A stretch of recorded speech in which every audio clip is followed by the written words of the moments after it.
What's going on, peoples? We're live. Welcome to another extraordinary episode of the Extraordinary Exchange Podcast. I'm your co-host, Mr. Nate Bennett. What's happening, world? Case in the building. Mr. Can't see y'all. Y'all can see me in these fresh Nurilens shades.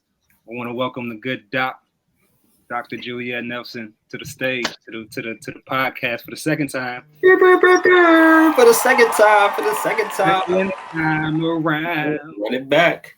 Yeah, man, we had some technical difficulties the first time, man, but it's part of the learning process. You know what I mean? Everything happens for a reason. Everything happens for a reason. You ain't never lied about that. Yeah. So yeah, man, welcome back. Thank you. Act like she never left. Right. But yes, we have Dr. Juliette Nelson, who originally was episode 2 or 3 that we recorded, but she's still within the top 10. So again, welcome back. For those of you who aren't familiar with Dr. Juliette Nelson, she's a serial entrepreneur. I think it's safe to say she's wore many hats in her entrepreneurial journey. We'll talk about, some of those different endeavors because she has an amazing backstory. But the main company or endeavor we'll discuss is, as Case already plugged, Nurilens, as you already have the dope Nurilens on right now, Doc. Nurilens, which was also featured on Yahoo News, Yahoo Finance, Afrotech, Travel Noir, Black Enterprise. Y'all familiar with all these publications. So they making noise out here in these streets. But yeah, Dr. Nelson, can you tell everybody, who you are, where you from? Because I know that Haitian influence is a lot of absolutely what you do and how you do. But yeah, just introduce yourself to the listeners. Yes, I mean you did all the introducing, but yes, I am Dr. Juliette Nelson. I am an industrial and organizational psychologist by day, and I own 4 companies. First is the parent company, Junuri, and that's where we provide academic, professional, and organizational learning and development services. Then the second is Junuri Publishing. I'm also a published author of Sharing My Lens, the College Experience. And we offer book coaching and publishing services. And then the third, and I'll leave Nurilens for last, but the third is actually Voisin, which is a Haitian Creole learning management system. And it basically teaches and grows an appreciation for the Haitian Creole language. And since we're in June, happy Caribbean Heritage Month to all those who celebrate. And then the last, of course, is Nurilens, which is a wooden eyewear company. And basically the culmination of all the companies is really encouraging people to step out as their best authentic selves, and to really seek to be purposeful and impactful in the things that they do. The overarching mantra, it's a number of them, but the overarching one is really empowering people to achieve the highest standard of their purpose. And I say purpose because potential can change and it's man-made, but purpose is something that's assigned to you. And it looks like different things in different seasons, but you're always going to some way, somehow walk in your purpose. So that's really the goal that's the thing that drives my life's work. And yeah, that is me. And yes, I am very proud, a little bit too proud, Haitian-American. More Haitian than American, even though I technically am more American because I was born in this country. But I am a very proud child of Haitian immigrants. And, a lot of the work that I do also is fueled by Haitian history, and just the pride that comes with, the sacrifices that not only my ancestors made, but those that my parents, grandparents, and beyond made. So, and those that came before me. So yes, that is me in a nutshell. Super dope. You said you have your day job. And I know we talked about this the first time and we ended up getting to a whole diatribe about the day job. But can you help the people explain how you use what you do in the day job in order to create your businesses and like the machine behind it? I remember that conversation that we had last time. Right. And here I am trying to remember what I said the last time. No, I don't want to say it verbatim. You know, it was just it was more how, right. you know, that shapes, you know, that using that and does that psychology, how it shapes everything. Because we had another guest on who was an interior designer. She had a psychology background, and Right. it was just expounding and how impressive when the psychology using those psychology backgrounds, and when you end up creating your own business from there, and how it blossoms into awesomeness. Right. So the nice thing is I have a business background. So my bachelor's and my master's is in business administration.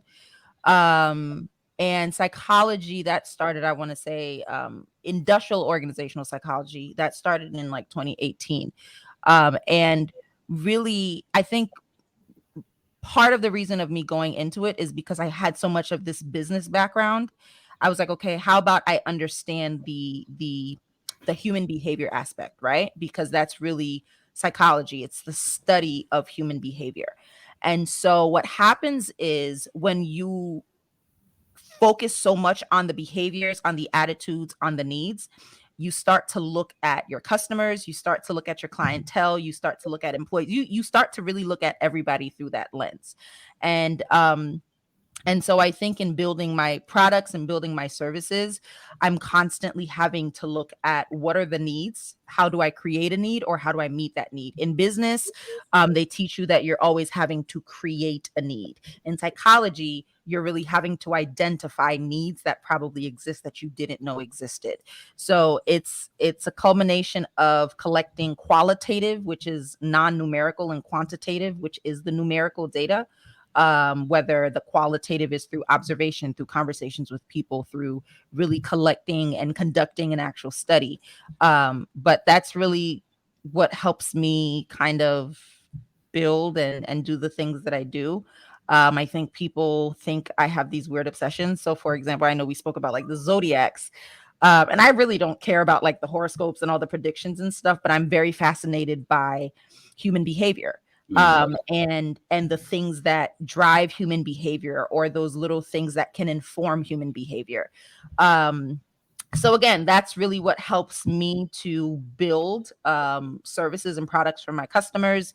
I think it's also helpful when you look at consumer psychology, right? Everything from, like, for example, when you create an ad, there's a psychology behind even how a customer looks at the ad, what they look at first, what they look at second, what captures their attention based on sizing, based on color, what kind of moods those bring, and so on and so forth. So yeah, that's kind of what informs a lot of the stuff that I do. And even though my consumer audience, my team, it varies across, even from my day job. It's kind of the same, similar process, I would like to say, is really seeking out the behaviors, the attitudes, and then trying to identify the needs and coupling that with your desire to create a need for the customer as well. So that's real. Already, I'm just the word intentional. I'm remembering now that that was a word that we left even before doing the podcast episode, but after, like, man, like, she's really intentional about what she does with everything within her business. I'm very strategic. I ironically, I got off a call with my VP. Shout out to Carl. Hey, Carl.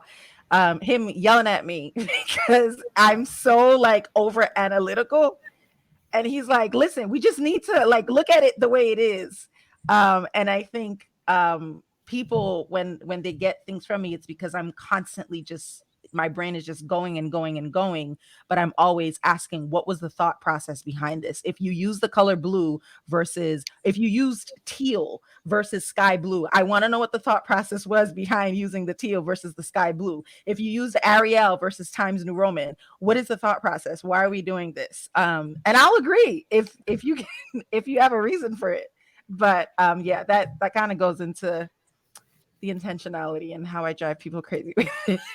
You just can't be doing it to do it. I remember someone used to say that when I was growing up, man, just don't do it to do it. There's got to be a reason behind it. So, so yeah, speaking of reasons behind things, can you give us the reason / origin story / why you conceptualize Nurilens, because I remember that story was super dope. You try to downplay it like it wasn't like a dope story, but I love how you traveled and Right. came to create Nurilens. So can you share that with the viewers, please? Absolutely. Well, first and foremost, honestly, I didn't see it. I'm not gonna say I didn't see it interesting, but you gotta just live your normal life and think nobody cares. And so finally it takes, I think that's why they say people need people, and you never know what other people experience until you share. You go. So it wasn't until like sharing where people were like, oh my gosh, it's really cool. Anyway, so 10 years ago, actually around this time, I was preparing to fly out to South Korea to be an English teacher. I did not to work as an English teacher. I had just graduated with I would like to say it was over 10 years. It was 2012. Yes, 2012 actually. And I had just graduated with my bachelor's. I just probably gave out my age in my class, but I graduated with my bachelor's. I had really nothing else lined up. My peers had job offers and stuff like that. And, there was an opportunity to go teach in South Korea. I said, okay. Didn't really know what I was doing until the plane was flying over Japan and I couldn't tell them to turn it around. And it was an amazing experience. I think that was kind of like the rebirth of Juliette, the redefinition, because this was my first time living out of my parents' house, being away from, this conservative town that I grew up in, or this small town. And while I was there, I think that's where I grew a love for culture, for interacting with people from different backgrounds. I was supposed to come back and go to law school and be the family lawyer. I had to call my West Indian parents and be like, I think I want to see what the business degree is going to do. And saying, like, what am I supposed to tell my friends? What am I supposed to tell my friends? And the thing is, like, for listeners who don't understand, West Indian and African kids especially have like only a limited choice of careers. You're either a nurse, a doctor, an engineer, a lawyer, or a failure. There is no comedian, or engineer. There is no comedian, there is no business owner, all of these other things. And understandably so, because culturally that's what is known to provide more instant job security in a sense. So imagine my parents probably feelings that they did not share with me, because they're always supportive of their kid not going to law school anymore, and deciding to come back and see what business school does for her. So that was kind of like a little bit of where the seeds were planted. I did discover that I could purchase glasses, prescription glasses, at a very cost affordable price. And I think while I was in Korea, I think that's where I kind of was a little bit more exposed. I came from like living in more of a suburban to country area to the city area. So you're now seeing people from, who are expressing themselves in different ways. And I felt a little bit more comfortable now to express myself. So people are wearing glasses in different shapes and sizes, and like no one's really looking at them sideways. So that's where I kind of started to build up my collection. And before I left and finished my tenure, my pastor had given me the Korean name Nanuri, which is a derivative of the Korean verb nanuda, which means to share in Korean. And he commissioned me to share my gift wherever I would go. So all of these little droplets kind of planted the seeds for what we now know as Nurilens. So the name Nuri is something I kept with me. I didn't know what I was going to do with it. I always had the name Ju Nuri in my head. And Ju Nuri or J Nuri. At the time, I'm a church kid, so I was often singing and everything like that. Please don't look me up on YouTube. Don't do that. Name. I'm gonna do it now just because you said it. I didn't even know it existed, but let's go. Oh God. I was like, oh, I'm gonna come up with a little artist name. I'm like the way they do like Korean K-pop singers have all their little artists. I was like, yo, my artist name is gonna be Junuri or J Nuri. I had it in my head. I had the interviews planned out that I was gonna go on. I seemingly had even entertained the Korean man I was gonna marry, and I knew how he was gonna look. It was wild. This was not captured in the first recording. It's a reason why. At all. Where were these gems at? But yeah, I was like excited about coming back and perhaps being this gospel singer. And I was actively singing. I was in this group of man, y'all gonna don't do that, Nate. You really gotta look me up. What's the name of the group? I don't sing in the group. The group doesn't exist anymore. You might find it. But oh my gosh.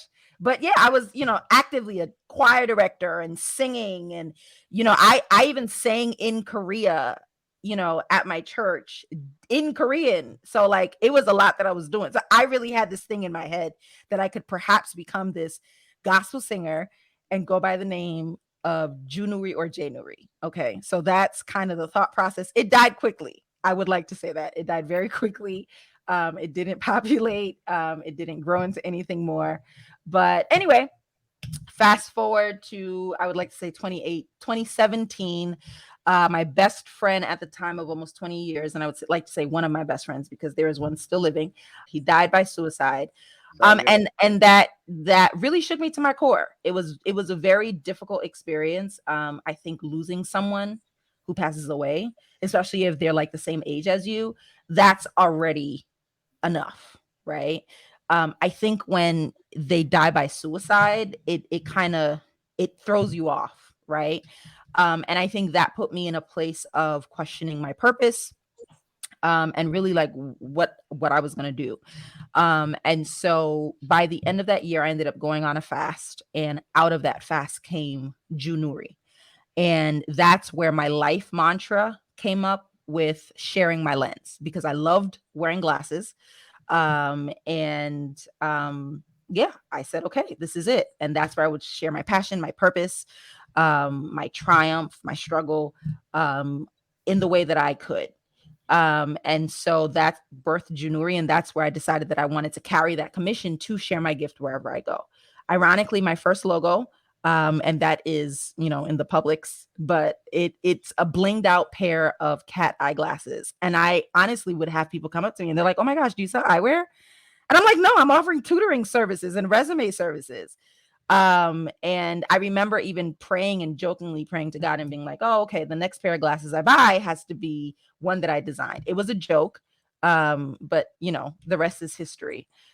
So in working with professionals, working with students, I remember purchasing a pair of eyeglasses for someone who was a gamer. And that's where I discovered the world of blue light blocking glasses, where gamers wear blue light glasses, or they put blue light filters on their screens to protect their eyes, because this is what they do. They sit for hours in front of the screen. And I'm like, wait, this is something that could be a value add to my students, to the professionals that I work with. And I think that's what started to birth Nurilens. And again, it's the intentionality. My team and I, we spent days, weeks trying to come up with what name would populate. And I had a friend of mine who was like, what about Nurilens? And it took some time for it to stick, but here we are. So technically, it means sharing my lens. And that's the story of how Nurilens came to be. That's super dope. That's the long version. Wow. That's the better one though. Keep yeah, I like that one. I've been taking some notes, so yeah. Are you edit out the part about me being on YouTube? Yep, that part. Cheers. So, like, we talk about, like, I have a pair of Nurilens, and I'll give a backstory real quick. Dr. Nelson came to our first Juneteenth event. I think second, no? Yeah, our second Juneteenth event. Excuse me. Her first Juneteenth event last year.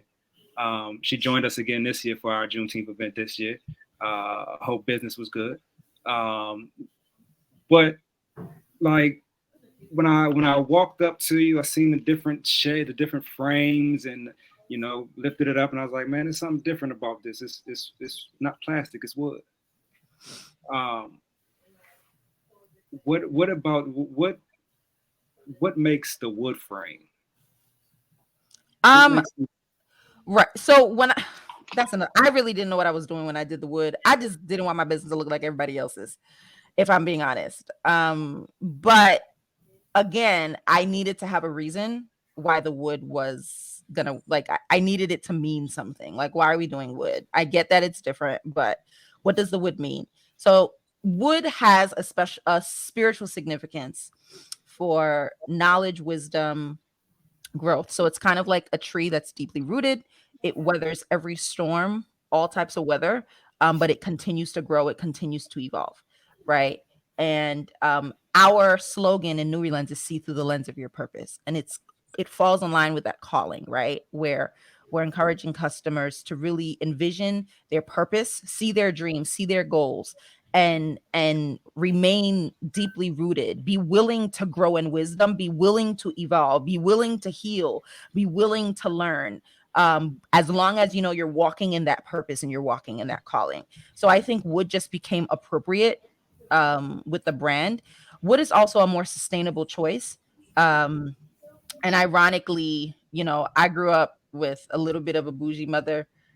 Sorry, mom, but she loves, she's very like, she loves like artisan-ish things.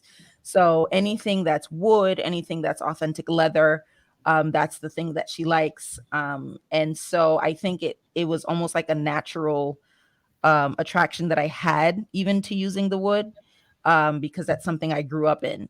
Um, and yeah, it's a more sustainable product. And even now, what we're trying to focus on is really sourcing wood for our frames that are sustainably sourced, that are not sourced by burning down forests and so on and so forth, because that also goes into the sustainability aspect. But yeah, I think just that's really where it started. And I think as we learn more about wood, how it's sourced, the different types of wood, where it comes from, I think it just adds to the brand and the story behind the brand. So Yeah, I would have never thought of that. Looking at my joints now, as you talk about the growth and Yeah. the vision, and I Yeah. tell you, I'm gonna tell you, like, these are my Black Power shades. You feel me? Like, Come on now. I can't put up the fits. Can I put up the? yeah, you can, man. This is our platform. It's our, like, these really do. They really do, like, give you a sense of purpose, a sense of a sense of understanding, a sense of meaning. Yeah. When you put them on, Yeah. like, it gives you a feel, like, all right, boom. Now I'm taking everything over.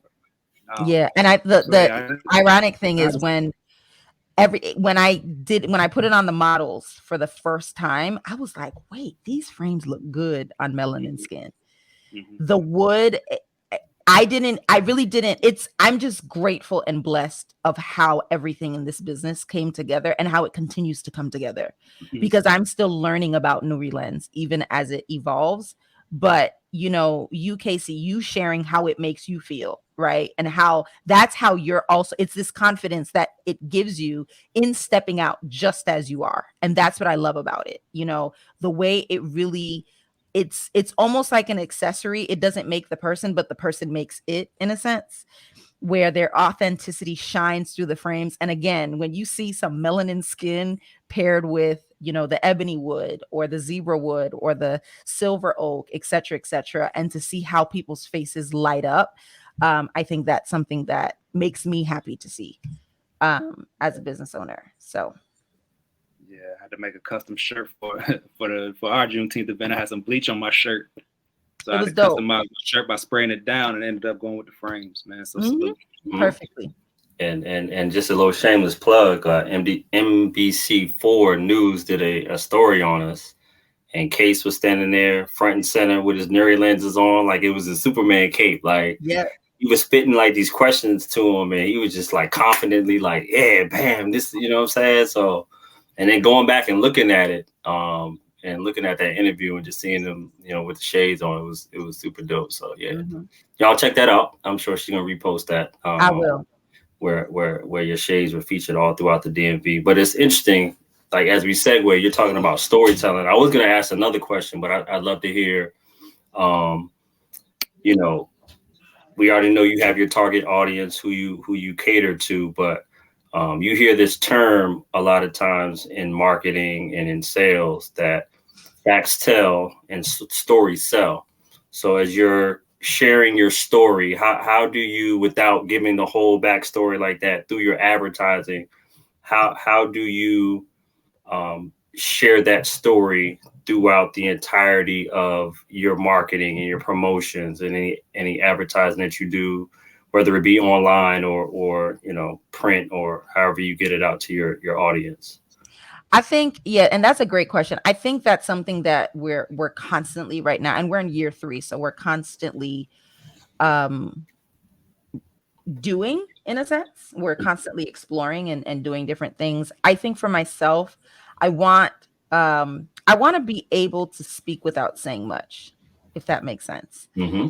Um I One thing that I observe is we live in a world where I don't know if clout chasing is the best term, but it is a strategic business move for us to jump on the support Black business, or it's this awareness day or this awareness month, or we stand in solidarity with, and we stand in it. It's a business, it's a strategic business move, because I think a lot of businesses, especially who were not owned by people of color or Black people, they realized that of how important and how valuable especially the Black dollar was. So it's like we better do something, otherwise we're going to lose our revenue.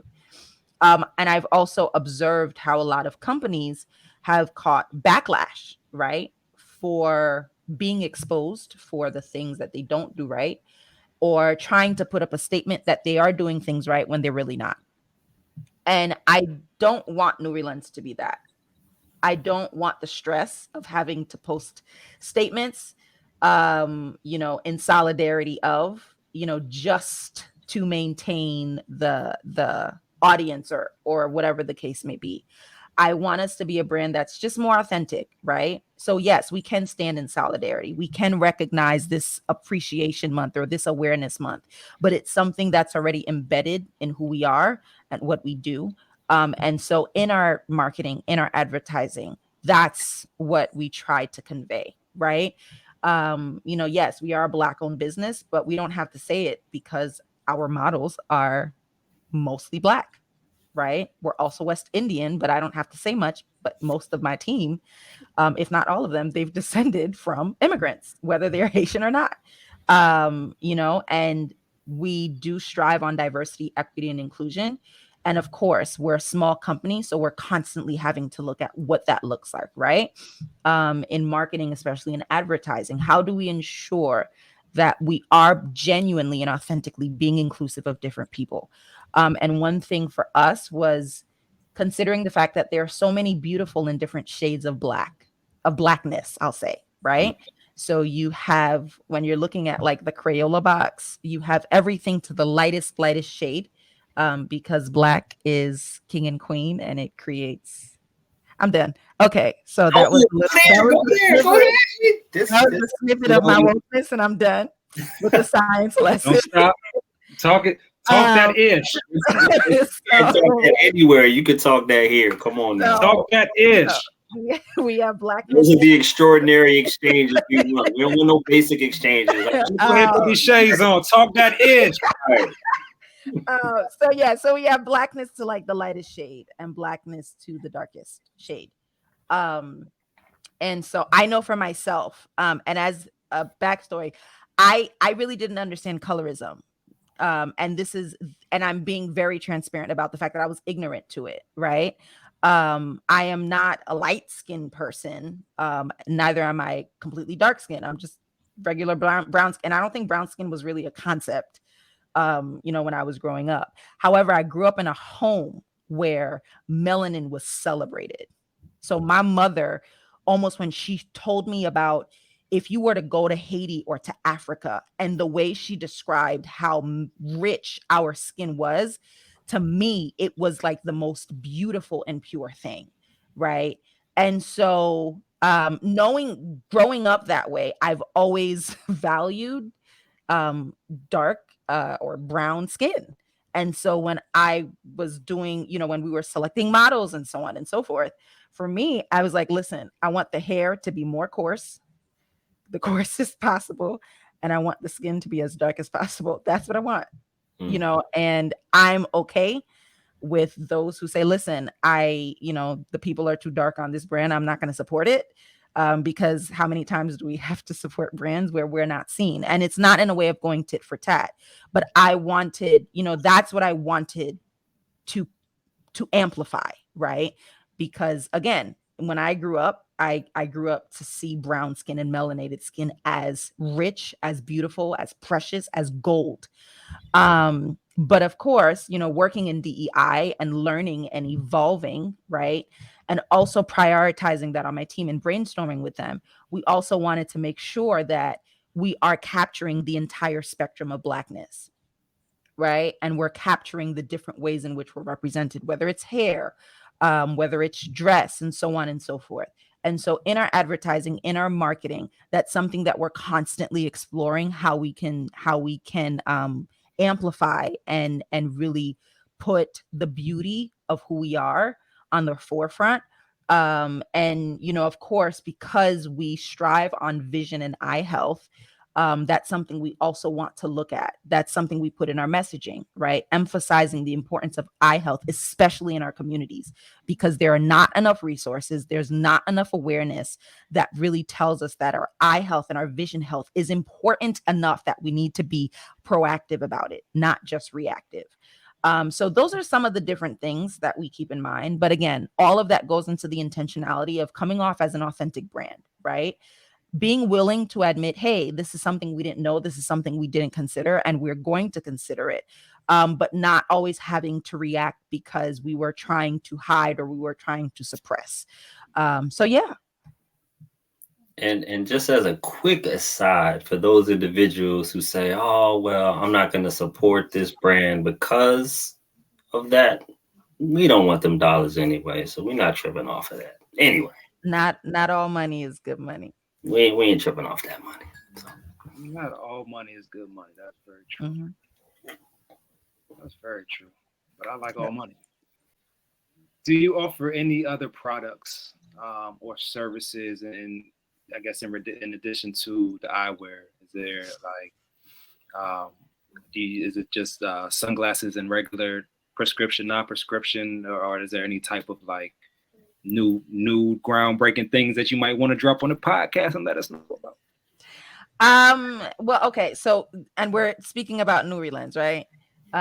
So Nurilens, first and foremost, yes, we offer prescription and non-prescription. I think that was something this year, actually, we finally said, okay, we are going to offer every lens option for both non-prescription and prescription. So prior, you could only get certain lens options in non-prescription or certain ones in prescription. Now, especially for prescription wearers, you can get plain sunglasses in prescription. And that's a big deal because a lot of people don't care for sun adaptive glasses, right? Who wear prescriptions. And oftentimes that's a limitation that we have where we're not really able to wear sunglasses because oftentimes they're non-prescription. So we offer that option. We also offer a non-prescription sun adaptive option. So if you don't wear a prescription, you can still get a pair of quality blue light blocking lenses where when you're inside, they help you when you're sitting in front of the computer. When you step outside, they turn into sunglasses, which is something that we don't also often see. So that's something that I am happy to share. We do have readers, and I think that's something like we kind of quietly and silently put out, but that's something we have as well.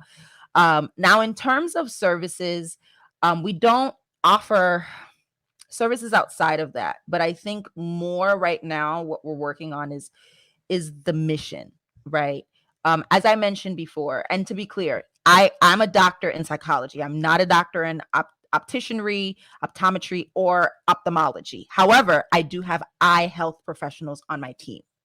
I have ophthalmic techs on my team, optical techs on my team. So in really over the past couple of years, I think hearing feedback from customers, the questions, right? Getting that qualitative data, right? And that's something I'm always watching. And for customers who are family and friends, I see every single email that comes in, every single email, okay, to any of the 12 emails that you email. I see every single one. Any feedback, any message, I see all of them because that's data for me, right? I'm constantly trying to evaluate what is important to our customers. What do they know? What do they not know? Right. And what we identified is really the lack of awareness of eye health in our communities, in Black and Afro-Caribbean communities. And there's a slew of reasons why there's not enough awareness, there's not enough resources, why, a lot of these eye illnesses are predominantly more in our communities. And so, what we're really working on doing is becoming a subject matter expert, right? In that area. Instead of just selling eyewear, we really want to have these conversations that help our customers make informed decisions about their eye health, in addition to purchasing a pair of glasses. So it's not just the product, but it is the customer experience. And that customer experience goes beyond the purchase and the window shopping. It's really facilitating this ongoing journey of health and wellness. So yeah, and making sure it's evidence-based. So you spoke briefly about we talked about the event last year, how you came and how you were kind of at a crossroads with your Nurilens journey. Almost, I want to say you were about to quit, if I'm not mistaken. You're like you were going back and forth. We did talk about that the last time. Yeah. Yeah. So and then came to the event, had a good event, had another event the day after, and that kind of was the stamp of approval. Like, okay, like this really is a thing. I've got positive feedback. Um, in the spirit of transparency, we live in this microwavable, instant gratification world where everything looks so amazing on social media, and entrepreneurship is this great thing. And get rid of your 9 to 5. Talk about some of your kind of hurdles starting a eyeglass company. You had the vision, you had the name that was given to you to follow your purpose and everything. What are some of the hurdles that you had to overcome, whether it was with the manufacturing or whether it was with money coming in to balance all these different areas? Yeah, and that's a great question. I always say the dream is sold. The dream is free, but the hustle is sold separately, and Yeah. it's very expensive. Um, that being said, and I'm glad we touched on the glitz and the glamour that comes with entrepreneurship. And I'm happy that you guys are offering me this space to talk about the not so fun part about it. Because again, as you said, social media, I think we push so many people into entrepreneurship, and we push them into it without telling them like it's not easy, right? And so you can be brave enough to say this is not for you, right? There are two brave paths, right? Saying, listen, I'm gonna take this risk, right, and become an entrepreneur, or I'm gonna prioritize my mental health, in a sense, my mental, my financial, my spiritual, all of that, my relationships, all of that. And I think for me, it's being a business owner in general, and or even working on all of the projects that I've had to work on. It's constantly been an investment of everything. For Nurilens specifically, money is always a hurdle, because with a product business, you have to invest before you see a return. This is not a service based, and service, it that's also another investment. You are investing your time, right? But more than likely will see a quicker return because you are investing your time, getting paid for that time. Versus product, you have to produce the product's going to sit until someone purchases it, right? So that is the always, like, more than likely the more primary one. um Other hurdles, I will say first, stepping into a new industry where I wasn't familiar with.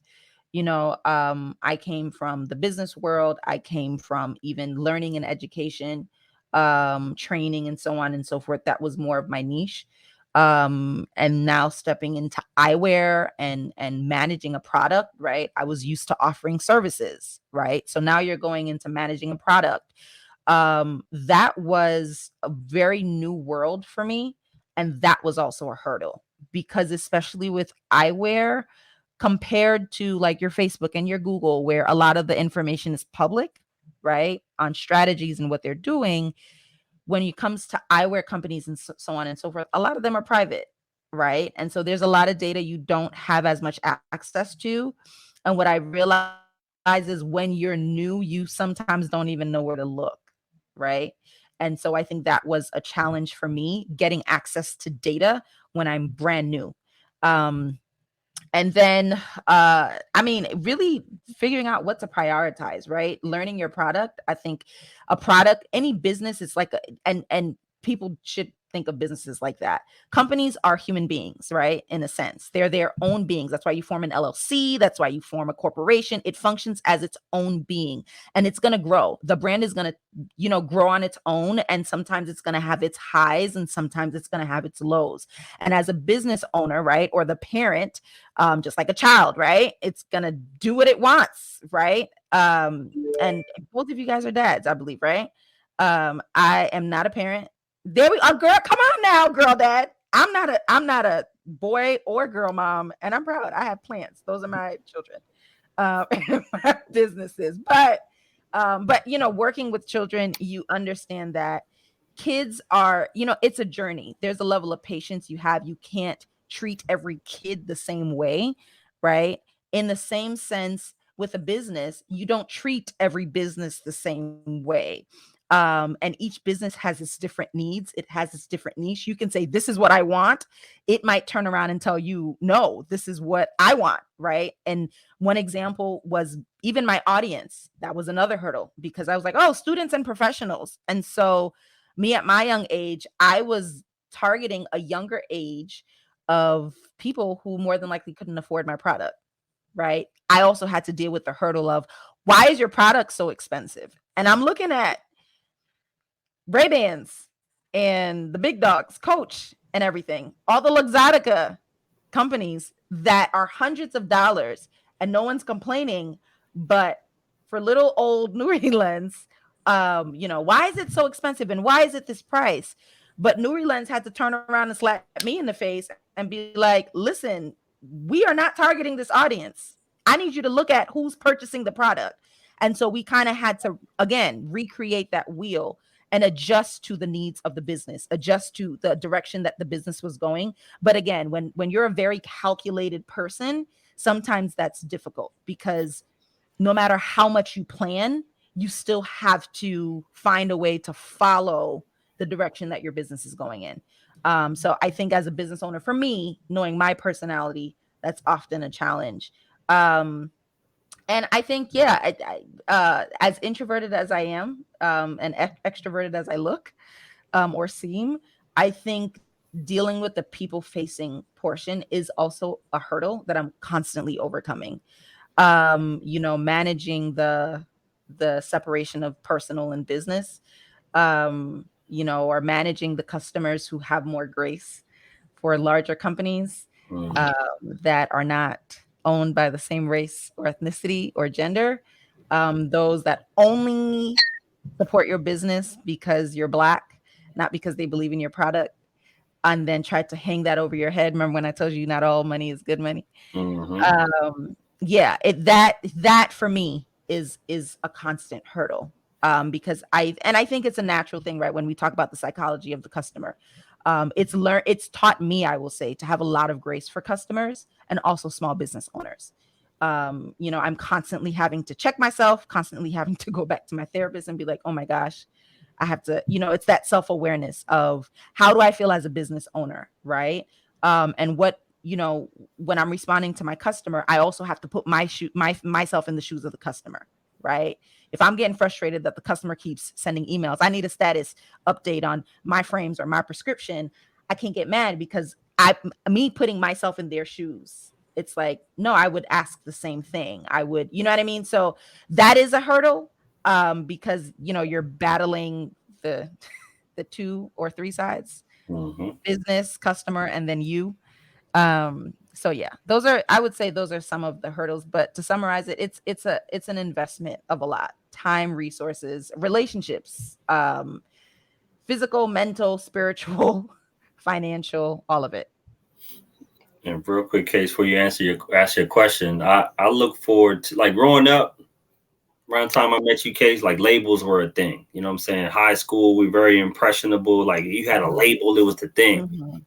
And as I grow older, I realize the value that small businesses play in our communities. And I look forward to the day where we can have the same exuberance and audacity about the small business that we supported. Hey, where you get that? Oh man, my neighbor, they got this and as we do the big, luxurious brands, that have the big budgets and the followings and all that. So I really look, and that's kind of what we cultivate with our Juneteenth event, highlighting the little guy. So and we appreciate y'all for that. Let's just talk about wins. You talked about some of the difficulties of some of the difficulties of entrepreneurship. But what would you say your biggest win is? This is gonna sound a little petty.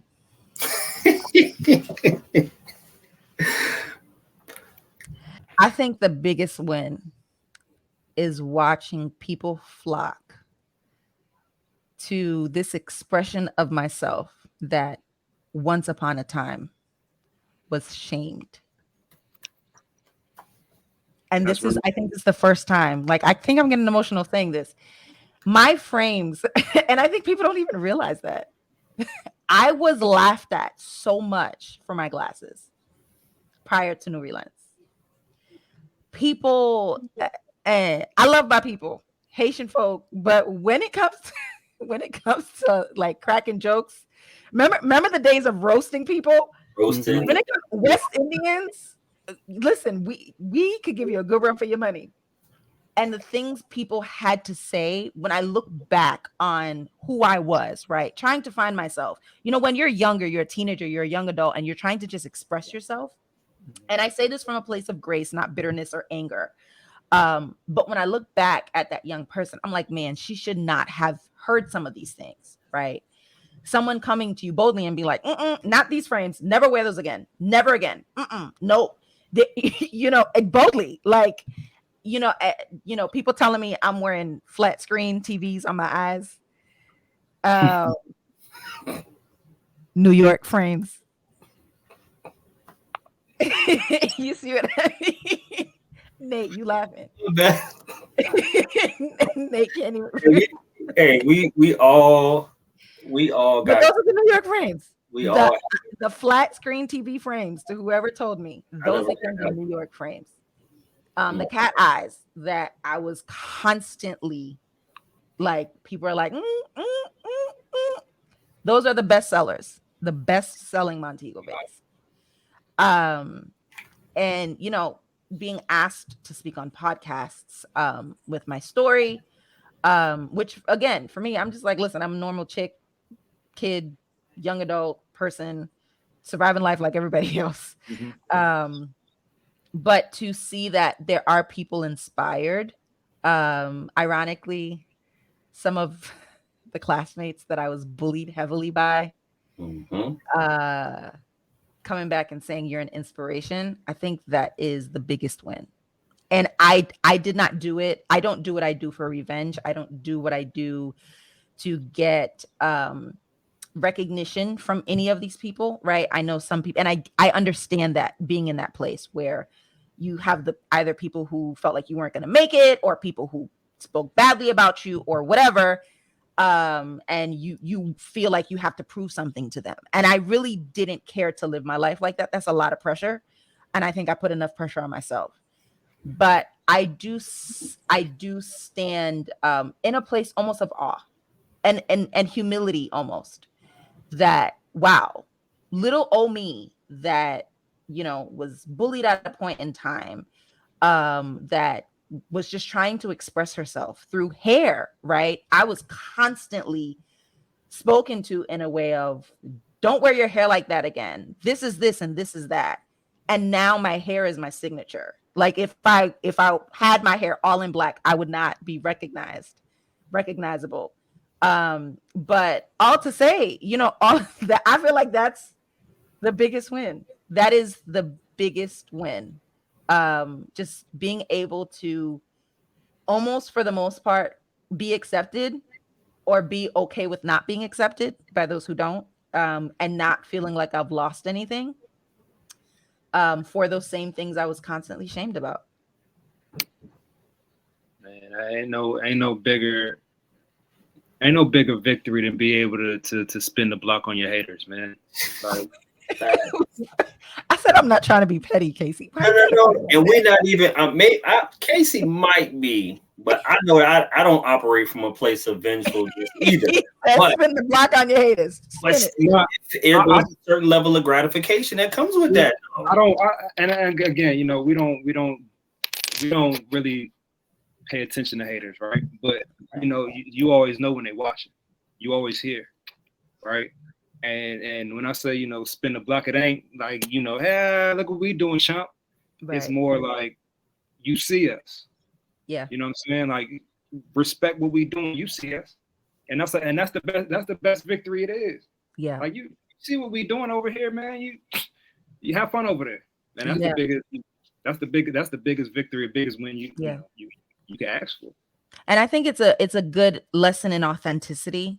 I think that was something I often struggled with because I'm being told to be a person I don't want to be, right? I'm being told to wear my hair a way that I don't want to be. I'm being told to dress or look a certain way that it's not me, right? And so you're, in a sense, like you're trying to comply, but it's hard, right? And I think that's how I got the term stubborn. And I remember being in an emotional intelligence class. And I said, yeah, I'm known for being stubborn. And the person said, do you believe you're stubborn? I said, people say I'm stubborn. She said, are you stubborn? I said, no, I just do things because I want to be responsible for my decisions. So she said, why are you claiming what people are putting on you? That's a label. And so I've learned to kind of reframe that, right? But be okay with just being my authentic self, right? Being okay with being okay with being accountable for the good decisions and the not so good decisions. I think that all factors into your authenticity, right? And people become drawn to that. And people, if they didn't fall in line, eventually they will. And I'm trying to say this from a place of grace. And I think of my story of people who kind of didn't see me qualified at all, being told, well, you don't have enough experience, or you're okay, but we're missing this and we're missing that. And to be blessed to be recognized by or sit in rooms with people I would never imagine, that my parents would never imagine, and so on and so forth. But yeah. And the second win is, for the most part, achieving most of what my dad has called me growing up: doctor, lawyer, president. Get that triple crown. President, technically, of my own companies, Dr. Nelson, and the law degree, we working on it, and also author. So everything my father has called me since childhood, and that's the power of speaking life into people.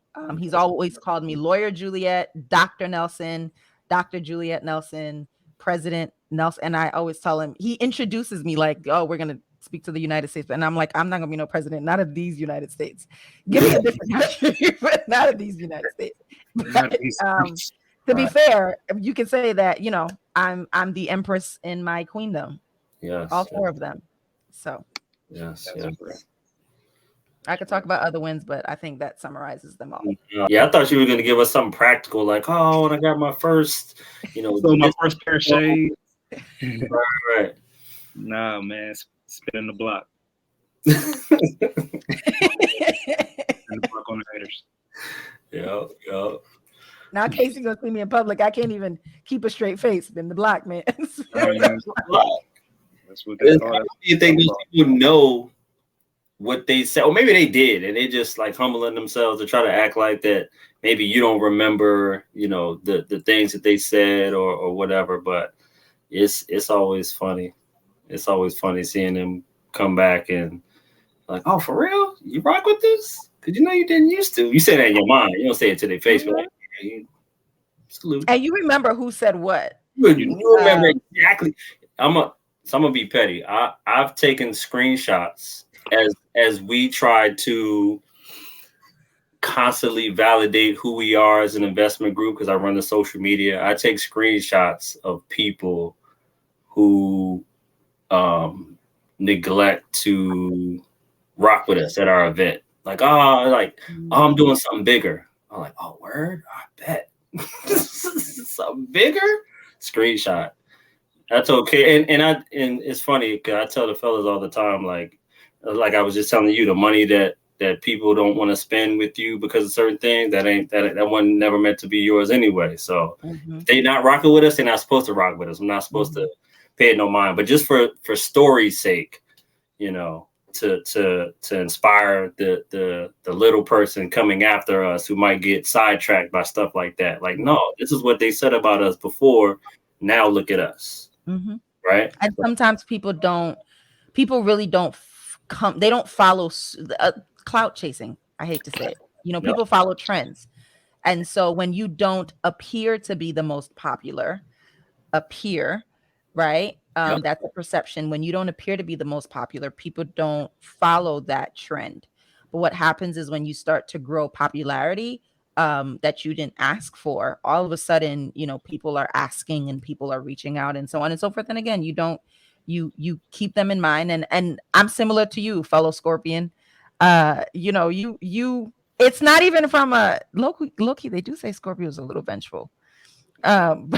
But you know, you kind of just take your mental notes, and I think from a place of wisdom, understand how to move forward in a sense, from a place of wisdom. You know, I think 10 years ago it wasn't from a place of wisdom.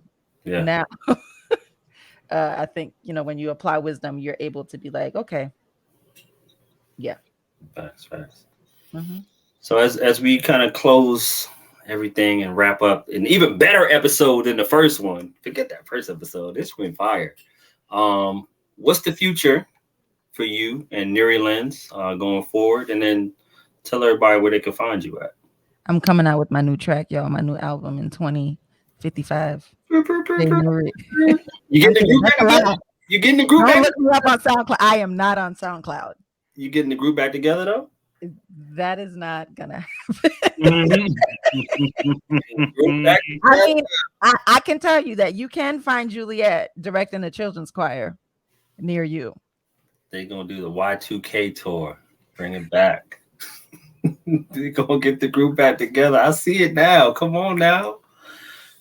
Paint the picture right now. Let's go. Spin the block on all the people that's oh man, all them people in the crowd. Y'all, dog. Spin the block on them, dog. Yup. Me. Get on. I did this to myself. You did. What's in the future? Honestly, what is in the future is me enjoying whatever season that Nurilens has me in. And that goes with the other businesses. I will say I'm really in a season of trying to figure out a lot of things. Of course, I am coming out of officially celebrating my graduation, you know, completing my PhD. And so there's so much that I want to do as an industrial organizational psychologist. So I'm looking at what that looks like, while also balancing, you know, the other 4 companies and so on and so forth. So I think I'm really just trying to learn to be content with every season that I'm in. Nurilens always has me in some different season, and it's so annoying. But I'm gonna tell you guys this: your pop-ups are Nurilens' good luck charm. We'll take it. I won't say I hate to say it. I love to say it. It was a springboard for some stuff last time, and it sounds like it's gonna be that this year too. You have put your pop-up event has put a smile on many people's faces on my team. It's kind of been our good luck charm where when we show up to invest with E.I.G's pop-up, we know it's the rest of the year is going to be good. So yeah, I just really trying to look at, okay, what are we going to prioritize? What can we simplify? What What can we grow? What can we sit for a little bit? What do we need to eliminate completely? And I think that's just what I'm thinking about across the board with all my companies. Also looking at sustainability. So I think, last year we got a lot of media attention and so on and so forth. This year is really like, okay, sustainability isn't just the environmental part, right? It's the people, right? It's the business model, it's pricing model. So really in everything that I'm doing, looking at how we can ensure that we have a workplace culture, that we have a business strategy that's something that can last beyond just the short term. And being prepared for that moment when we do have like the biggest uptick in sales so that we can ensure that we can handle it and continue growing from there. So, yeah. So that was a great interview. I enjoyed it. Was. I always enjoy the speaking with you and likewise. This interview was better than the first one. We were gonna have it locked in. But it was just it was more in depth. I guess that's the word. Was in depth, and I like that, man. We kind of quietly got into that psychology that we talked about. We did. Full circle, man. Full circle. Good, Doc. Can let the people know where they can find you, where they can find your businesses, the socials, all that good stuff. Well, and I'm sure you guys are going to put the links and everything, right? So you can follow me on Instagram. My website is also JulietteNurilens.com. Instagram and Facebook, Juliette Nuri Nelson. I am on LinkedIn. If you see me on LinkedIn, please let me know that you saw me on this podcast, so that I can actually add you and filter you out from like the scams. The scammers. Because they out there. They're out there. And that's where you'll be able to find to learn about me, to learn about all of the things that I'm doing. You'll be able to have access to Nurilens as well. Our website is www.nurilens.co, and we are on most social media platforms. So yeah. I remember when we first did the IG live with you. It was a quick, like 5 minutes, 8-minute conversation. And this is before we even knew we were going to have a podcast. But we were like, yeah, we're really looking forward to talking to her again. Oh, well, look at us becoming the dynamic. Maybe this might be the group. See, yo, this might be the singing group. I'm just saying, you just need a soprano and I'm going to tenor. I can put voices down pat. Come on now.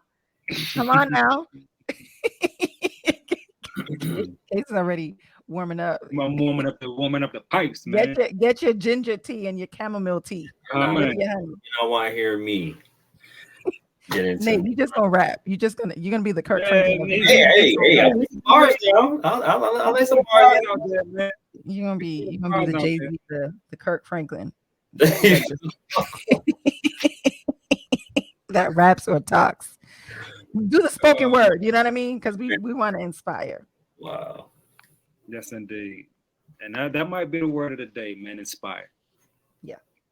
Inspire, man. And I hope that this podcast has inspired the listeners, man, to pursue your entrepreneurial dreams, to go after what you want, man, and to go buy you some Nurilens. You feel me? Nate, is that? Sorry.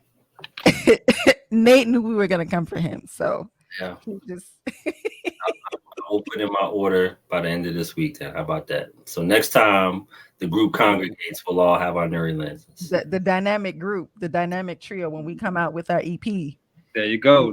We are gonna be wearing Nurilens frames. We're going on tour, y'all. I'm with it. I'm not gonna freestyle on this live podcast. No, you're not. Please don't. I'm too, but now I'm good. We're going on tour, y'all. And with that being said, we take the Pony Express on tour of the Extraordinary Exchange podcast. We appreciate y'all giving us your attention. You can find us at Extraordinary Exchange Podcast on Instagram. We're powered by the Extraordinary Investment Group. Me and Case are 2 of 12 brothers who are out here trying to do some good in the community, in the world, and make it a better place through. Not trying, they are doing. Oh, you got me with my own. I stay hitting people with the I appreciate that. We are doing it. Look what they are doing. In Case. I didn't hit like 3 people with that today already. Now you're not trying, you're doing it. And I'll be the most humble, low-key person that is just that's a word from the congregation. You are not trying. We just walking our path, man. We're not trying to do nothing different. They're achieving the highest standard of their purpose. There we go. Man, there we go. All right, y'all. Until next time. Y'all have a good one. Yep. Peace.